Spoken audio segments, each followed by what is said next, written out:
జీవిత రాజశేఖర్ గురించి చెప్పాలంటే చాలా ఉంటుంది. వాళ్ళిద్దరూ ఇండస్ట్రీలో మంచి యాక్టర్స్. ఇద్దరూ కలిసి ఎన్నో మూవీస్లో కూడా నటించారు. అలాంటి జీవిత రీసెంట్గా ఒక ఇంటర్వ్యూకి వచ్చారు. అందులో ఎన్నో ఇంట్రెస్టింగ్ విషయాలు చెప్పారు. మిమ్మల్ని మీరు ప్రశాంతంగా ఉంచుకోవడానికి మీరేం చేస్తారు అనేసరికి నాకు రాజశేఖర్ని, ఇద్దరు పిల్లల్ని, ఇంటిని చూసుకోవడమే ముఖ్యం. అదే నా మొదటి ప్రయారిటీ. వాళ్ల పనులన్నీ నేనే చేస్తాను. వాళ్ల పనులు ఇంకెవరన్నా చేసినా నాకు నచ్చదు. వాళ్లకు ఎలా ఏం కావాలో అలా అన్నీ అమర్చి పెట్టడమే ఇష్టం.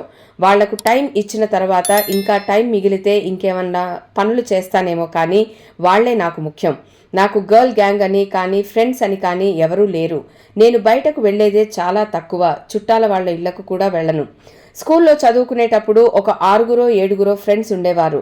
ఆ ఫ్రెండ్స్లో కొంతమంది ఎవరంటే డైరెక్టర్ తేజ, కొరియోగ్రాఫర్ బృంద, సుచిత్ర చంద్రబోస్, ఇలా మా క్లాస్మేట్స్ కొంతమందిని కలిసి కరోనా టైంలో చాలా టైం ఉండిపోయేది కదా, ఏం చేయాలో తెలిసేది కాదు. అలా ఇంకా కొంతమంది మాతో చదువుకున్న వాళ్ళ ఫోన్ నంబర్స్ గ్యాదర్ చేసి ఒక వాట్సాప్ గ్రూప్ పెట్టుకొని అందులో చాట్ చేసుకుంటూ ఉంటాం. అంతకు మించి నాకు పెద్దగా ఎవరూ ఫ్రెండ్స్ అంటూ లేరు. ఎప్పుడైనా ఫ్రస్ట్రేషన్ వచ్చినప్పుడు తాగడం అనేది అస్సలు అలవాటు లేదు.